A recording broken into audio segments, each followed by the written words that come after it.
Bien-aimés dans le Seigneur, Shalom. Encore une fois, Shalom.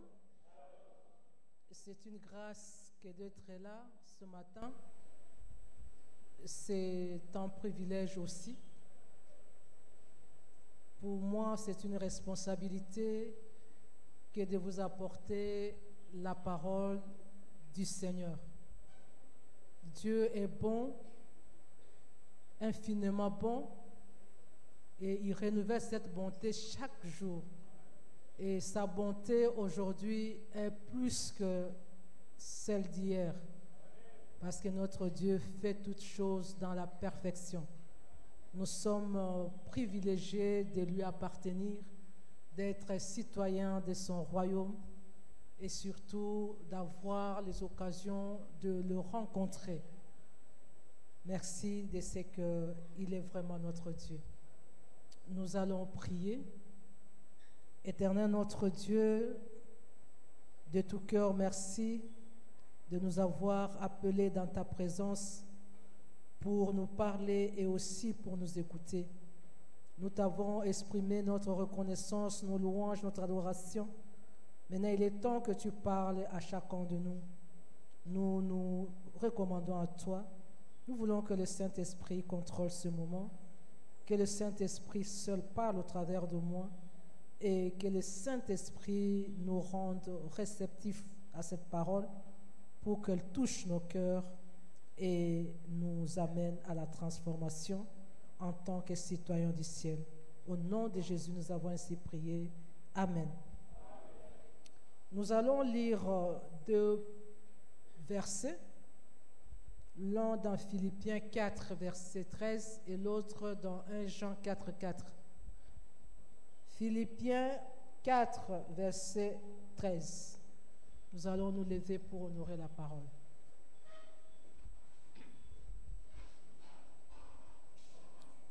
La Bible dit, « Je puis tout par Christ qui me fortifie. » Et 1 Jean 4, 4, « Vous, petits enfants, vous êtes de Dieu et vous les avez vaincus parce que celui qui est en vous est plus grand que celui qui est dans le monde. » Il y a des versions où on dit « Celui qui est en vous est plus puissant que celui qui est dans le monde. » Parole du Seigneur.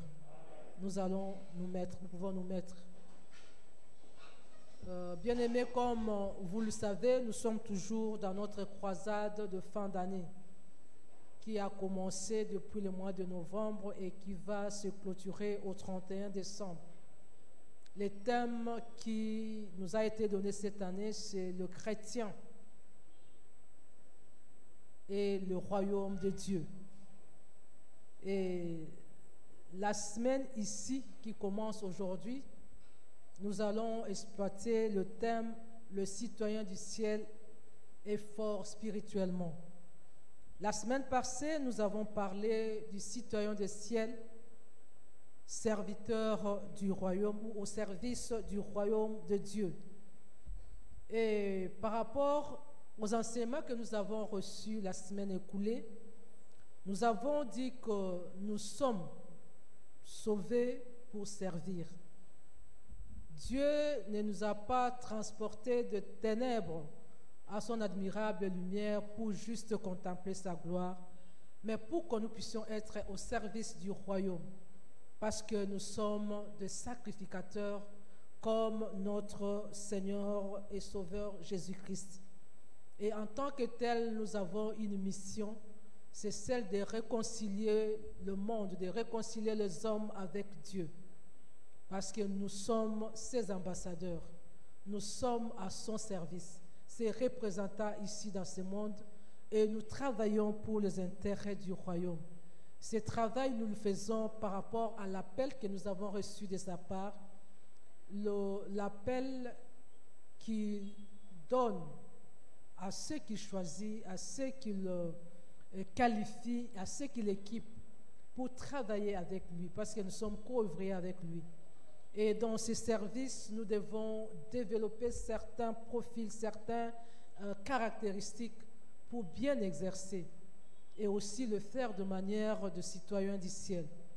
Et peu importe ce que nous sommes appelés à faire, conformément au don que Dieu a mis en nous, ce qui est essentiel, ce qui est déterminant, c'est la relation que nous avons avec le Seigneur.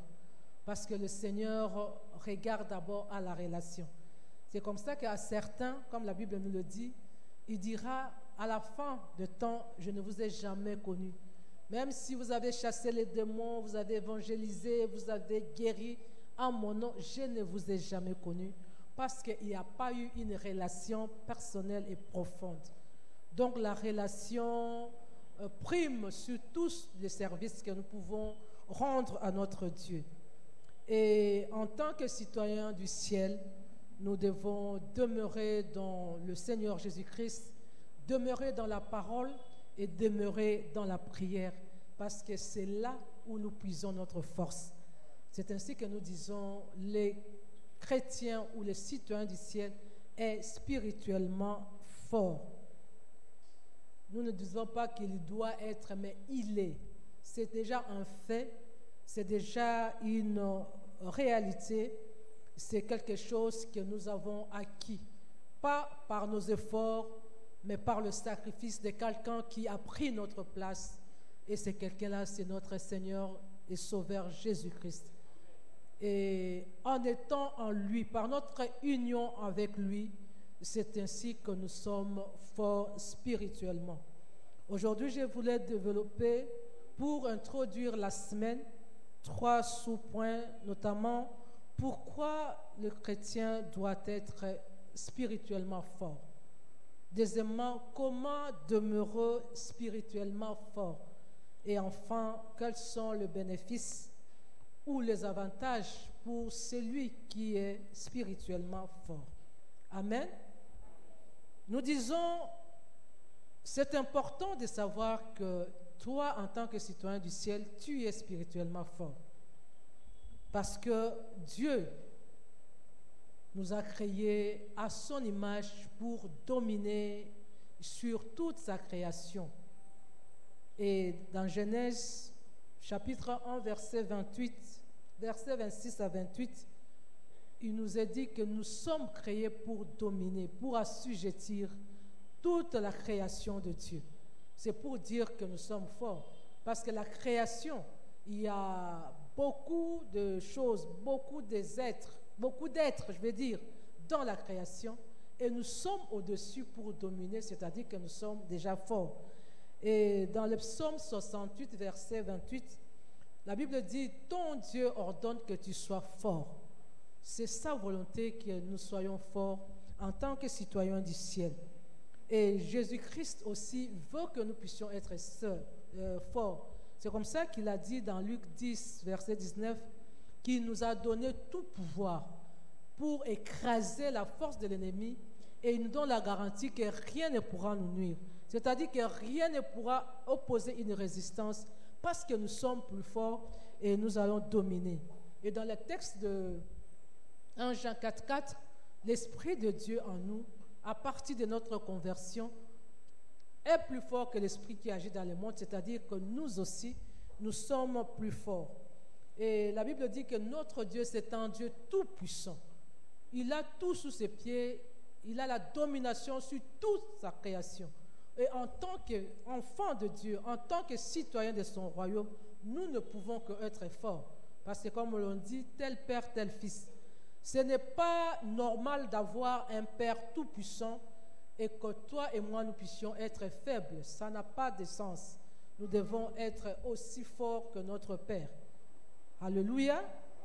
Et nous sommes aussi forts parce que nous savons que Jésus-Christ, qui est le commandant suprême de l'armée céleste, a combattu le bon combat et il a écrasé, il a anéanti tout pouvoir de ténèbres, toute puissance de l'ennemi. Il a dépouillé, il a produit un spectacle et il nous a donné cette victoire-là. Et la Bible nous dit dans Romains 8, 31 qu'en Christ, nous sommes plus que vainqueurs. Notre force ne peut que confirmer ce que Jésus-Christ nous a acquis par son œuvre de la croix et nous sommes forts spirituellement.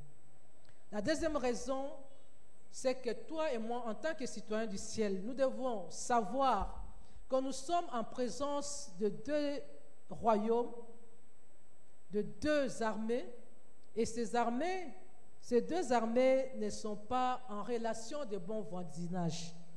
Ces deux armées, ces deux royaumes n'entretiennent pas de négociations pacifiques. Ce sont deux royaumes qui se combattent et de façon permanente. Et en tant que citoyens du ciel, enrôlés dans l'armée céleste, nous devons être conscients de cela et se comporter comme un soldat du ciel, toujours prêt à combattre. Et la Bible nous dit dans Éphésiens 6, à partir du verset 10 jusque là en bas, que nous ne combattons pas contre la chair et le sang.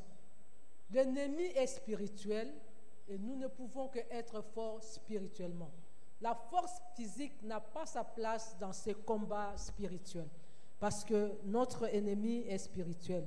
Son armée est structurée, organisée. Son armée n'est pas divisée. Nous devons le savoir et nous devons être vraiment de bons soldats pour combattre son armée. C'est aussi la troisième raison. Nous devons savoir que notre ennemi, que nous combattons, c'est un ennemi qui est redoutable, c'est un ennemi qui est infatigable. Et nous n'avons pas qu'un seul ennemi, nous en avons beaucoup. Et ces ennemis sont d'abord spirituels et ils ne sont pas des moindres à partir de leur chef. Le Seigneur Jésus a dit, l'ennemi c'est un homme fort. Si Jésus reconnaît sa force, c'est-à-dire qu'il est effectivement fort. Et avec notre force physique, avec notre force humaine, nous ne pouvons pas le combattre. Nous ne pouvons le combattre qu'en étant spirituellement forts. Nous avons des ennemis tels que le diable lui-même, qui est comme un lion rugissant qui cherche qui dévorer.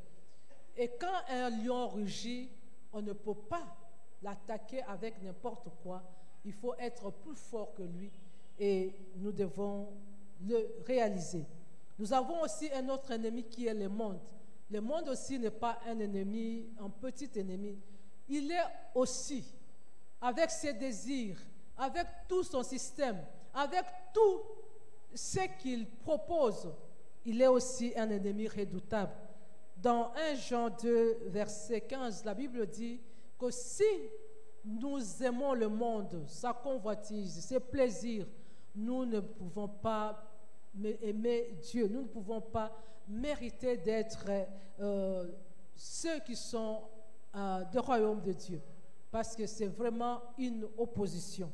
L'autre ennemi qui est la chair, la Bible nous dit dans Galates 5, verset 16, que les désirs de la chair sont en opposition avec les désirs de l'esprit. Et nous, en tant que être spirituel, par notre connexion avec Christ et par le Saint-Esprit qui habite en nous, nous devons combattre les désirs de la chair pour que nous puissions être forts spirituellement. Nous devons aussi savoir que nous ne combattons pas, comme la Bible nous dit, avec la chair et le sang, c'est-à-dire qu'avec les êtres humains, mais nous combattons avec les forces spirituelles de ténèbres, avec les dominations, les autorités, tous les esprits célestes, les acolytes du diable, les sorciers, les magiciens, et tous ceux qui se sont choisis comme maîtres, les princes de ténèbres. Nous combattons avec eux et c'est vraiment un combat qui est au niveau spirituel et nous devons être spirituellement forts. Autre chose, nous devons être forts spirituellement parce que l'ennemi, le plan de l'ennemi contre nous, c'est un plan maléfique et dangereux. L'ennemi ne joue pas avec nous. L'ennemi ne cherche pas notre bien. Il cherche notre destruction. Il cherche que nous soyons emprisonnés. Il cherche à nous anéantir. Il cherche à empêcher tout ce que Dieu a planifié pour nous de se réaliser. Donc c'est vraiment un opposant, c'est un ennemi dangereux. Dans Ésaïe 14, verset 17, la Bible dit que le diable ne relâche pas ses prisonniers. Quand il fait tout pour t'emprisonner dans son système, dans sa prison, ce n'est pas pour te relâcher, c'est pour te maintenir, alors que notre Dieu nous appelle à la liberté. Amen. Il nous a appelés à la liberté et l'Esprit de Dieu en nous, c'est l'Esprit qui nous donne la liberté. Mais le diable veut nous empêcher d'expérimenter cette liberté. Dans la Bible dit dans Jean 10, que le voleur, qui est un autre nom de l'ennemi, il n'est venu que pour dérober, pour égorger et pour détruire. Tout ce que Dieu planifie pour nous donner la vie en abondance, les projets de paix, les projets merveilleux, lui, il vient pour faire le contraire. Tout ce que Dieu veut nous donner pour nous réjouir, lui, il veut briser cela, détruire, tuer, pour nous entraîner dans la misère, dans le malheur. Et dans Luc 4, verset 13, la Bible nous dit que l'ennemi ne se fatigue pas. S'il est combattu aujourd'hui, s'il est terrassé aujourd'hui, il se retire et il cherche une occasion favorable. C'est pour dire que son plan n'a jamais été un plan merveilleux pour nous, mais c'est un plan de destruction, c'est un plan d'anéantissement total. Et par rapport à ça, nous ne pouvons qu'être spirituellement forts. Et la dernière raison que j'ai évoquée en ce jour, c'est que les armes que l'ennemi utilise ne sont pas les armes physiques, mais ce sont les armes spirituelles. Nous aussi, nous devons utiliser les armes spirituelles, des armes qui nous sont décrites dans Éphésiens 6. Et ces armes-là, nous pouvons bien les porter, mais nous devons connaître ce que l'ennemi utilise comme arme. Nous savons par exemple que lui, il utilise nos pensées. Il veut assujettir nos pensées, il veut dérégler notre raisonnement avec des préjugés, avec des idées préconçues, avec des paroles maléfiques qu'on a prononcées contre nous, les paroles de mépris qu'on nous a dit, des noms qu'on nous a surnommés qui nous rabaissent. Et tous ces noms-là, tous ces noms, toutes ces appellations, toutes ces paroles-là vont se constituer en une forteresse qui va détruire notre raisonnement, qui va détruire l'image de Dieu en nous. Et nous serons comme dans une prison et cela va faire que le diable puisse dominer sur nous. C'est pourquoi dans 2 Corinthiens 10, l'apôtre Paul, à partir du verset 3, dit que nous ne devons pas, même si nous sommes physiques, nous ne pouvons pas utiliser les armes physiques, les armes charnelles, mais les armes qui peuvent détruire tout ce raisonnement-là, ça ne peut être que spirituel. Le diable utilise la ruse. C'est un rusé. Et on ne peut pas combattre la ruse avec le physique. Le diable utilise les déguisements. La Bible nous dit qu'il se déguise en ange de lumière. Il peut se déguiser par rapport aux voisins, par rapport aux personnes qui nous entourent. Et il se présente à nous comme des personnes avec qui nous marchons ensemble, avec qui nous avons la même vision des choses, la même foi. Mais alors que c'est un déguisement du diable, nous ne pouvons déceler cela qu'en étant équipés spirituellement. Le diable utilise la séduction. Il utilise la peur pour nous terroriser. Et dans la panique, nous ne pouvons que commettre les erreurs. Il utilise les doutes. Il peut même t'amener à douter de ton identité, de ton identité d'enfant de Dieu. Et lorsque tu doutes déjà sur ton identité, c'est-à-dire que tu as déjà tout perdu à l'avance. Le diable utilise les accusations. Nous connaissons les cas de Job. Nous connaissons les cas du sacrificateur Zacharie. Il n'est là que pour nous accuser. Le diable utilise l'esprit d'égarement. Il nous égare par les enseignements. Il nous égare par des philosophies et les idéologies des hommes. Le diable utilise la tentation. Il nous étudie. Il cherche à savoir ce que nous aimons pour nous faire tomber dans la tentation. Il utilise la haine, l'envie, la jalousie. Et toutes ces choses-là, ce sont des choses ou les armes qui sont spirituelles. Et nous ne pouvons que être forts spirituellement pour combattre et vaincre par rapport à ça. À la deuxième question, comment demeurer fort spirituellement? C'est pour dire que même si spirituellement nous sommes forts par ce que Dieu a mis à nous et ce que Christ a réalisé, accompli à la croix pour nous, ça peut arriver que nous puissions faiblir parce que nous sommes des humains. Jésus-Christ lui-même a dit, l'esprit est bien disposé, mais la chair est faible. Si notre chair s'affaiblit, ça peut aussi affecter notre esprit. Mais nous devons nous mettre en tête que nous sommes des soldats, nous sommes des combattants qui doivent être aguerris pour la guerre. Nous devons nous comporter comme un champion. Si je prends l'exemple d'un boxeur, même si aujourd'hui on le déclare champion du monde, champion de sa nation, champion, je ne sais pas, de cette catégorie-là, il est content d'être appelé champion, mais en étant champion, il ne croise pas ses bras. Il continue à s'entraîner et il est toujours prêt pour le combat. Il est toujours prêt à affronter un nouveau ennemi. Si du jour au lendemain, on l'appelle, il y a un ennemi ou un adversaire qui prétend être plus fort que toi, qui veut se mesurer à toi, il se présentera parce qu'il est toujours prêt. Et c'est comme ça que nous devons aussi être. Travailler pour que nous puissions demeurer toujours forts, spirituellement bien sûr. Et qu'est-ce que nous devons faire?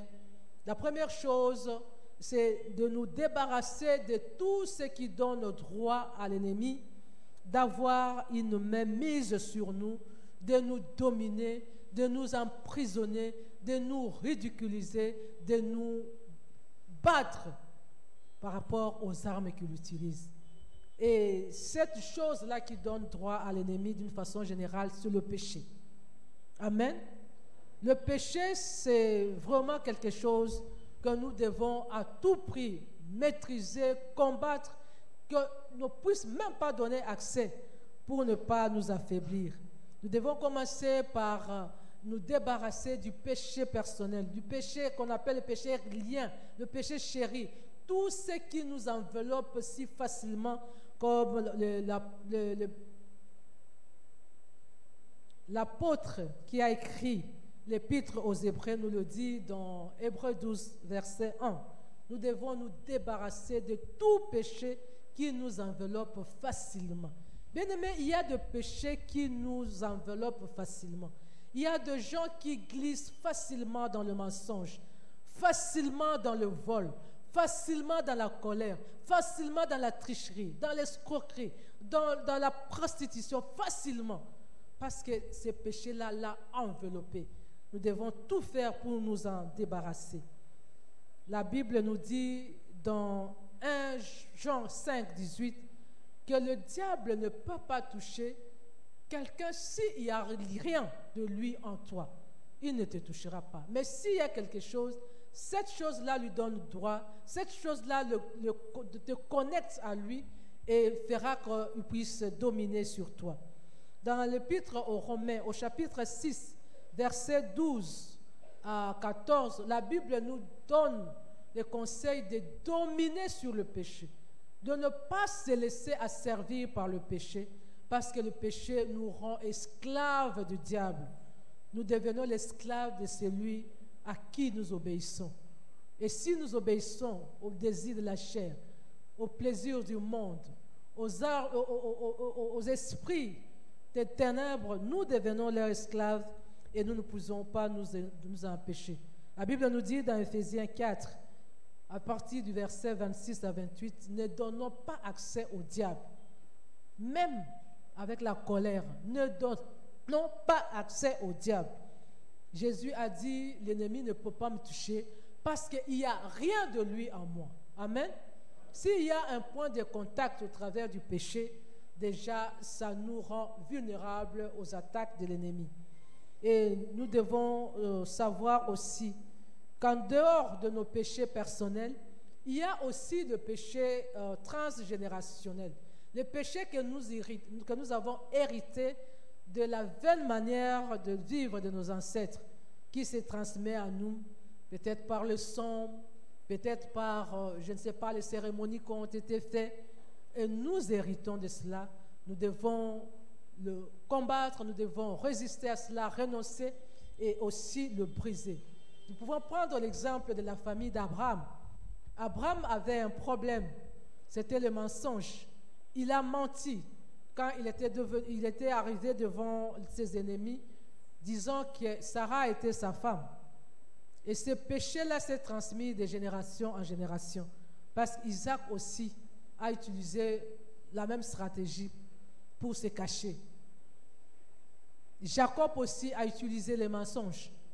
Donc c'est un péché qui s'est transmis comme un héritage. Et nous savons qu'il y a des familles où il y a des choses comme ça. Ils mentent comme ils respirent. Et c'est vraiment héréditaire, c'est facile que l'un ou l'autre mente dans cette famille. Il y a des familles qui sont reconnues les familles des escrocs. Des familles, il y a Bandumba. Des familles, il y a frappeurs. Des familles, il y a Tamilangwa.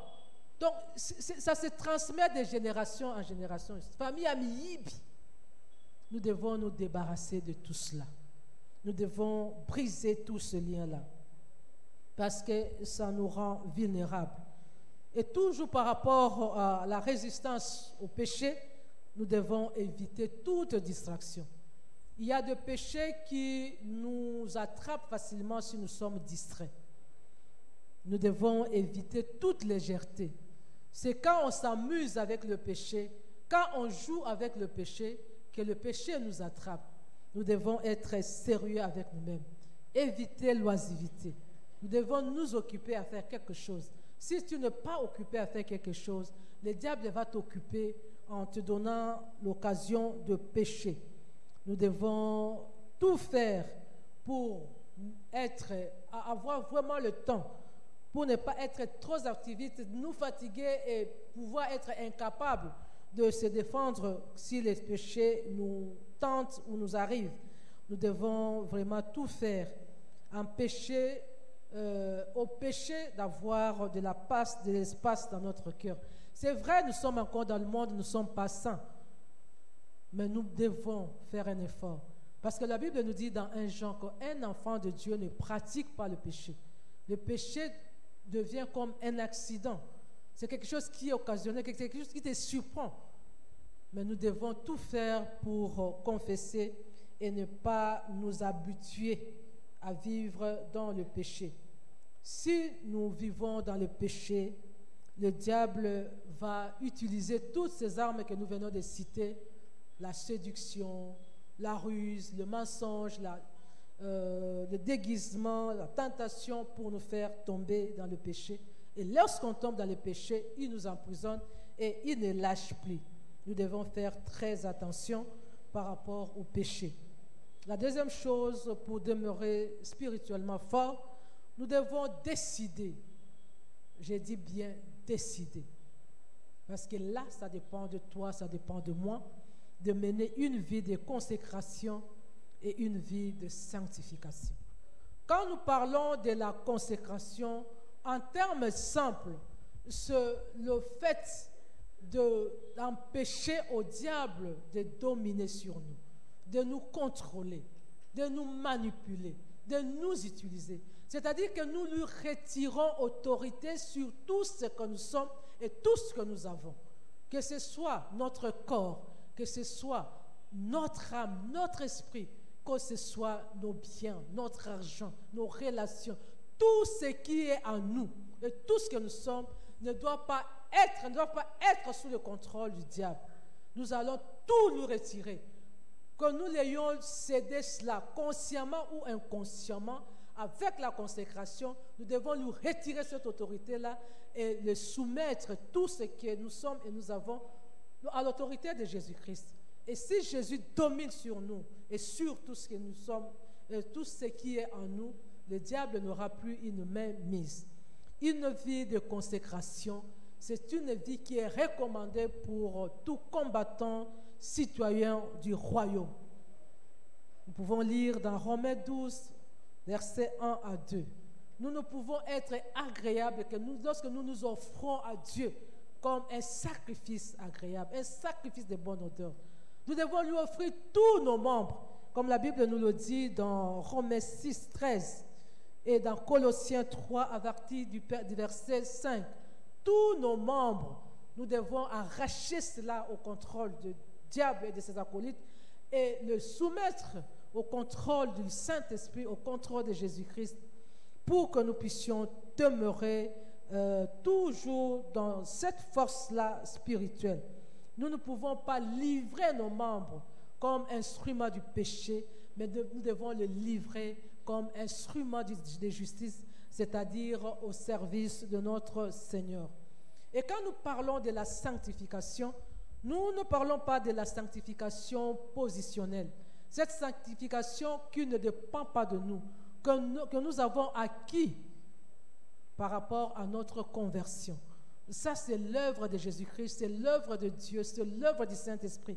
Lorsque nous acceptons Jésus-Christ, nous devenons saints. Nous sommes purifiés, lavés de nos péchés, parce qu'étant incorporés dans le corps de Christ, nous bénéficions de cette sanctification-là, qui est une sanctification, je peux dire, automatique. C'est pourquoi l'apôtre Paul nous dit, ne vous glorifiez pas, parce que ce n'est pas le fruit de vos efforts, c'est une grâce, c'est un don de Dieu. Amen. Donc, ce que nous avons acquis, nous ne pouvons pas nous glorifier. Mais nous pouvons nous glorifier peut-être de ce que nous devons acquérir, des efforts et des sacrifices que nous devons faire pour marcher dans la sanctification. Et ça, c'est la sanctification progressive, la sanctification dynamique, la sanctification qui dépend maintenant de nos efforts, dépend maintenant de nos sacrifices, dépend maintenant de nos décisions, de nos choix. Amen. Et c'est ce processus-là qui fait que nous puissions nous séparer de plus en plus du péché. Plus nous nous éloignons du péché, plus nous approchons de Jésus-Christ, de sa perfection, et plus nous sommes forts spirituellement. Nous devons vraiment chercher cette sanctification chaque jour de nos vies. Faire un pas de plus chaque jour, nous éloignant du péché. Bien-aimé, Dieu a dit dans sa parole, dans Lévitique 19, 2, « Soyez saints parce que moi, l'Éternel, votre Dieu, je suis saint. » Alléluia. Nous ne pouvons pas nous prétendre être citoyens du ciel, appartenant au Dieu saint et continuer à nous voutrer dans la boue du péché. Ça ne marche pas, c'est non-sens. Nous devons poursuivre la sanctification de plus en plus. Hébreux 12, verset 14, la Bible nous dit « Recherchez la paix avec tous et la sanctification sans laquelle personne ne verra le Seigneur. » Donc nous devons rechercher. Si on recherche quelque chose, c'est-à-dire c'est un exercice continuel, sans relâche. Alléluia. Et ça demande des efforts, ça demande des stratégies. Et parmi ces stratégies, c'est tout faire, reconnaître qui tu es, qu'est-ce qui est faible, tes points faibles, qu'est-ce qui t'amène facilement de pécher, dans le péché, et pouvoir le contrôler. Bien sûr, avec l'aide et la puissance du Saint-Esprit. Nous devons nous séparer de plus en plus du péché, parce que le péché nous rend faibles et vulnérables aux attaques du diable. Le péché nous expose aux manipulations de la chair. Quand on est faible, quand on est exposé aux manipulations de la chair, on vit une vie de convoitise, une vie de jalousie, une vie d'envie, une vie qui vraiment nous pousse à toujours chercher à satisfaire la chair, et cela va même nous amener à être une proie aux manipulations démoniaques. Nous devons faire attention au péché parce que le péché nous expose aux manipulations ou aux plaisirs du monde. Si nous sommes toujours à la quête de ce qui est du monde, la mode, l'ambiance, les systèmes, être toujours à la mode pour être dans le monde, pour être, qu'on te voie, nous n'allons pas nous séparer du péché. Nous allons développer de mauvaises habitudes et ces habitudes vont nous amener dans le filet de l'ennemi et puis dans sa prison et nous serons ses esclaves.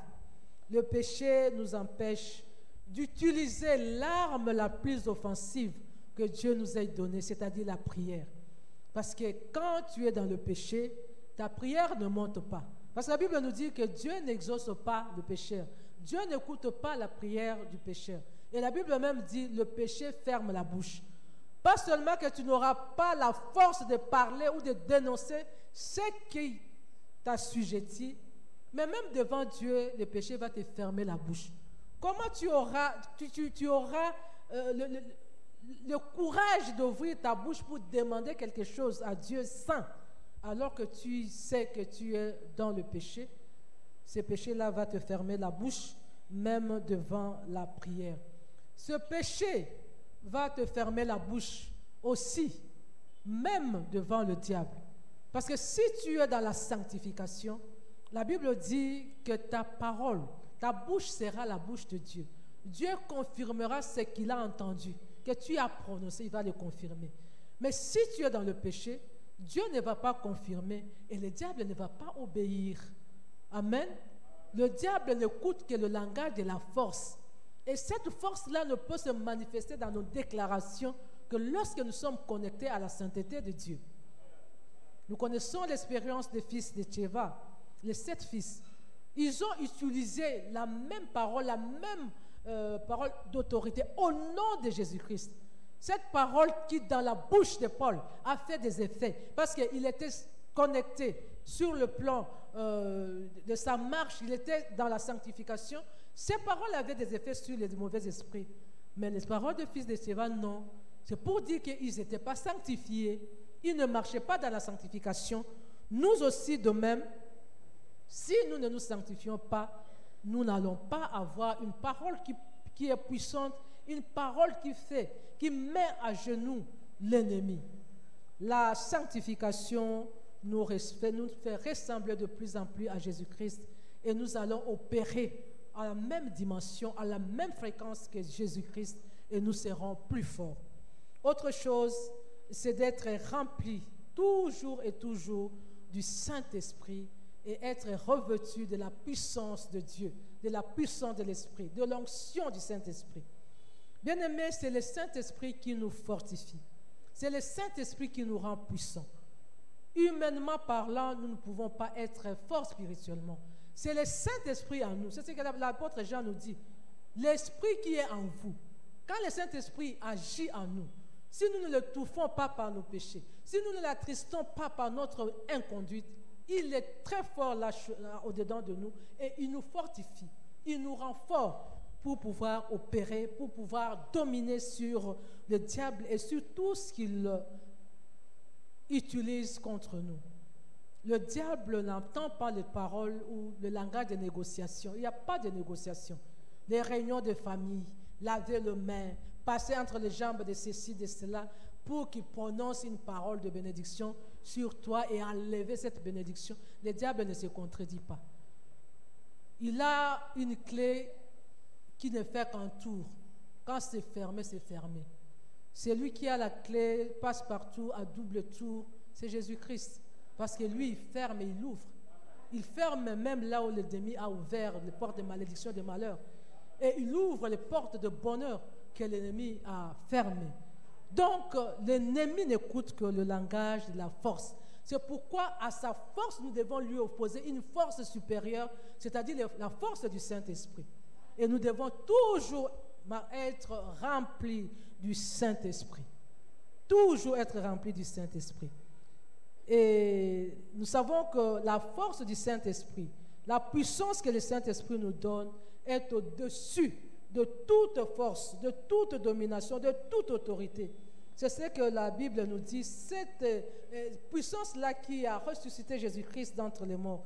Si nous lisons par exemple dans Éphésiens chapitre 1er, à partir du verset 18, on peut même commencer là au-dessus, la Bible dit, c'est l'apôtre Paul qui prie et qui dit, je prie bien sûr que Dieu illumine les yeux de votre cœur pour que vous sachiez quelle est l'espérance qu'il réserve aux saints et quelle est envers vous, envers nous qui croyons, l'infinie grandeur de sa puissance, se manifestant avec efficacité par la vertu de sa force. Cette puissance-là Il l'a déployé en Christ, en le ressuscitant de mort et en le faisant asseoir à la droite dans les lieux célestes, au-dessus de toute domination, de toute autorité, de toute puissance, de toute dignité et de tout nom qui peut se nommer, non seulement dans les siècles présents, mais même dans les siècles à venir. Il a tout mis sous ses pieds et il a nommé pour chef suprême à l'Église, qui est son corps, la plénitude de celui qui remplit tout en tous. Nous avons besoin de cette puissance-là. Et c'est le Saint-Esprit qui va nous donner, qui nous donne cette puissance-là. Et nous ne pouvons la voir et l'utiliser que lorsque nous sommes remplis du Saint-Esprit. Nous devons aussi être revêtus de la puissance du Saint-Esprit, de l'onction du Saint-Esprit, parce que l'onction brise les chaînes, l'onction brise le joug de l'ennemi, l'onction casse tout ce qu'il y a comme cadenas, comme prison satanique. Alléluia. La Bible nous dit dans Ecclésiaste 9, 8, qu'en tout temps, que nos vêtements soient toujours blancs et que l'huile ne manque pas sur notre tête. C'est-à-dire que nous devons toujours être blancs, sanctifiés et aussi être revêtus de l'onction de Dieu, l'onction du Saint-Esprit. C'est cette onction-là qui va nous donner la puissance. Je me suis rappelé quand je préparais cet enseignement à l'exemple que papa nous a donné il y a quelque temps sur le voleur qui opérait là où il était dans le Bas-Congo, qui se oignait d'huile sur tout le corps. Et il venait nu dans les maisons des gens, il volait, et quand on voulait l'attraper, comme il était tout son corps, il était oint d'huile, personne ne pouvait l'attraper, il glissait. Vous vous rappelez, n'est-ce pas? C'est la même chose avec toi et moi. Si l'onction du Saint-Esprit est sur nous, nous allons glisser. Le diable ne pourra pas nous attaquer. Tout ce qu'il nous enverra comme arme, nous allons glisser. Il envoie l'esprit d'égarement, tu glisses. Il envoie la séduction, tu glisses. Il se déguise en âge de lumière, tu glisses. Tout ce qu'il fera, ruse ou porte, tu vas glisser. Il ne saura pas t'attraper et ne saura pas t'emprisonner. Donc l'onction nous rend glissants devant les armes de l'ennemi et nous allons demeurer toujours forts spirituellement. Quatrième chose, nous devons être vigilants. La Bible dit dans 1 Pierre 5, verset 17, verset 8, je vais dire, que l'ennemi est comme un lion rugissant. Il rôde, il cherche, il observe. Qui est distrait? Qui n'est pas avec les autres pour que je puisse l'attraper? Bien-aimé, quand les lions font la chasse, c'est le lion qui rougit, il donne un cri devant un troupeau de bêtes qu'il voit, et c'est la lionne qui va à la chasse. Lorsque la lionne est à la poursuite d'un troupeau de bêtes, elle observe, et elle attrape celui qui va se détacher. Amen. C'est celui-là qu'il va attraper. Et vous conviendrez avec moi que celui qui se détache du troupeau, c'est celui qui est distrait. C'est celui qui n'est pas vigilant. C'est celui qui n'observe pas les mouvements des autres. C'est celui qui veut agir en électron libre. Amen. Parce que si tu es vigilant, tu vas voir que tout le monde va de ses côtés. Tout le monde suit cette ligne. Mais si tu es distrait, tu ne veilles pas, tu te retrouves seul. Alléluia. C'est pourquoi nous devons veiller. Veiller sur notre marche. Veiller sur nos pensées. Veiller sur notre cœur, nos sentiments, nos émotions. Nous devons veiller sur nos relations, sur notre entourage. Nous devons veiller sur tout. La Bible dit veiller les uns les autres. Parce que toi, tu peux être vigilant.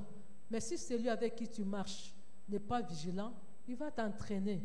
Par confiance, tu te retrouveras avec lui. La Bible dit les mauvaises compagnies corrompent les bonnes mœurs.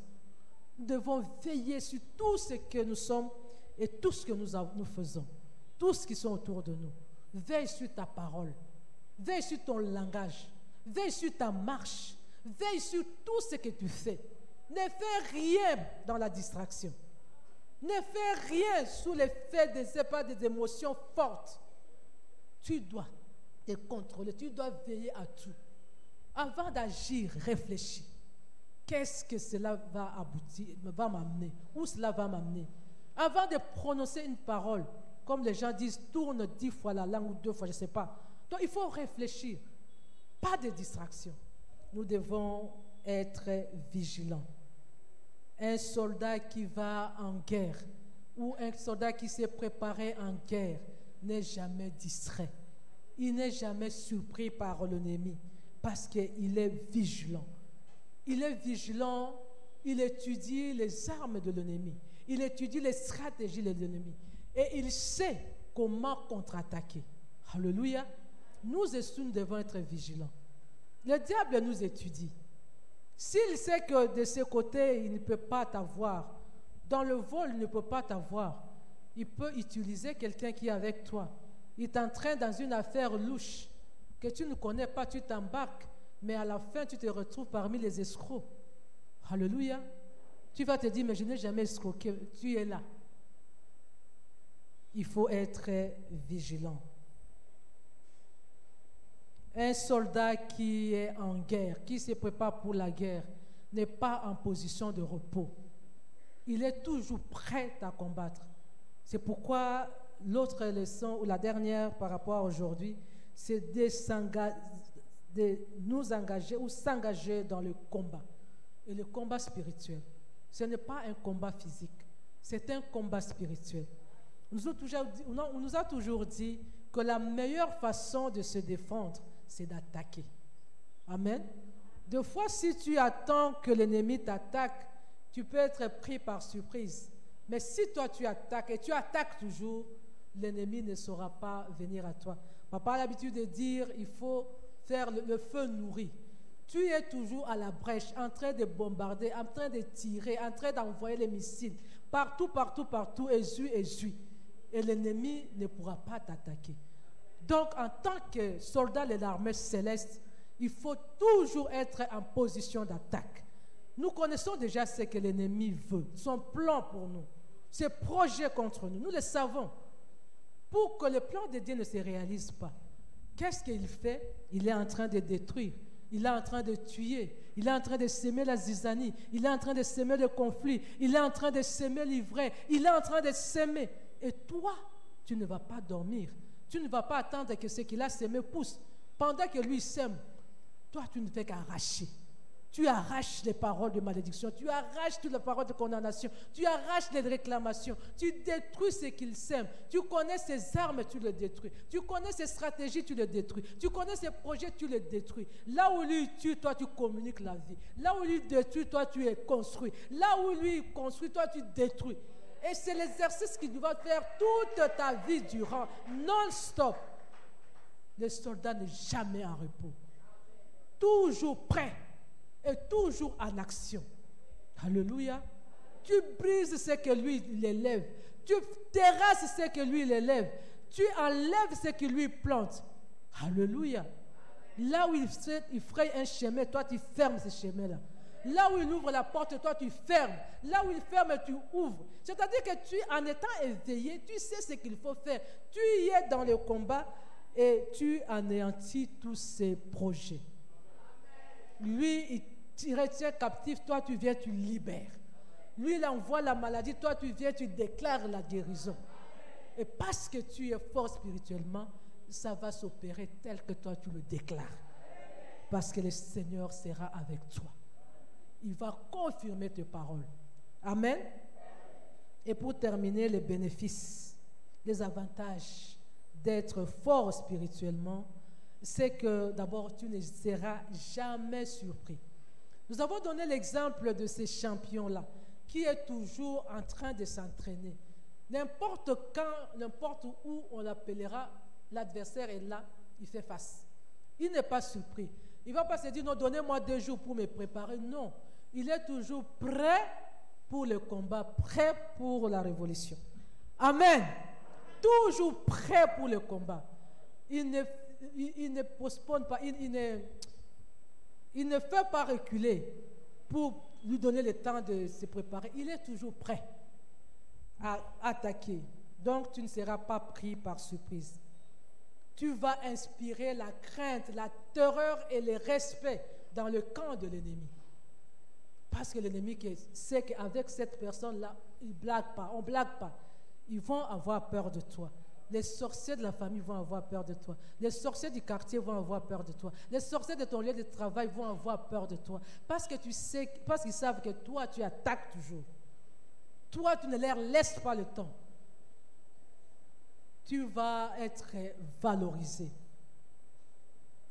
Quand il y a la guerre, on n'envoie pas n'importe qui. Les commandants choisissent les soldats d'élite qui sont bien formés, qui sont exercés à l'art du combat. Et toi, tu seras parmi ceux-là. Dans le main de l'Éternel, tu seras parmi les guerriers d'élite. Il te choisira pour les opérations suicides. Et parce qu'il sait que tu vas terrasser. Pendant que les gens vont chercher d'abord à se préparer, à prier, à jeûner, toi, tu es prêt. Comme un instrument de valeur dans les mains de Dieu. Et tu ne seras pas seulement valorisé par notre Seigneur, mais tu seras aussi valorisé par le camp adverse. Alléluia. Lorsque vous êtes dans une réunion de famille, tu peux ne pas être le nez. Tu peux ne pas être, je ne sais pas, chef. On discute, on décide, et toi, tu viens avec ton opinion. Tu vas entendre quelqu'un dire, « Toi, ça la rendenge ya lobby. » Donc, on a ya lobby, « Toi, ça la caca. » C'est une façon de te valoriser. On ne valorise pas parce que tu es là, parce que je ne sais pas, tu as l'argent. Non. On dit toi ça la rendenge ya lobby parce qu'ils savent que s'ils ne font pas ça, toi qui ne te lâches pas, tu vas les attaquer la nuit. Bah, il va frapper au bazouaka na butu. Donc toi ça la kaka, comme ça ici la rara na moi.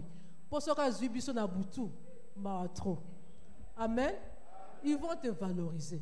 Quel que soit ton âge, quel que soit ton sexe, quel que soit ton niveau, cette force spirituelle-là va faire que tout le monde puisse te donner de la valeur. Donner de la valeur à ce que tu fais, à ce que tu dis. Parce qu'ils savent que tu ne rigoles pas dans le combat de l'esprit. Et aussi, comme j'avais dit, tu seras utilisé par le Maître. Les délivrances vont s'opérer par toi.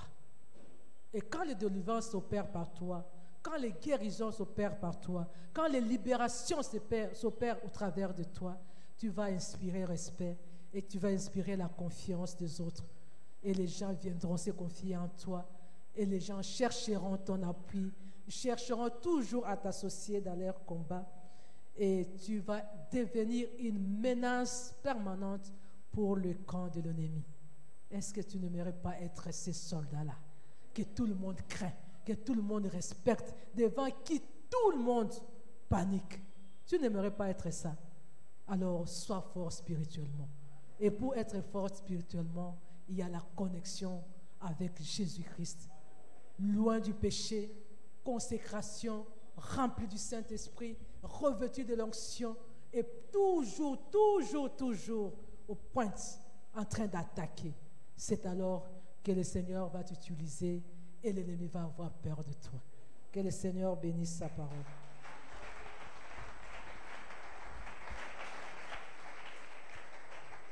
Oh, que le Seigneur bénisse sa parole. Acclame le Seigneur. Je te prie, lève-toi. Nous allons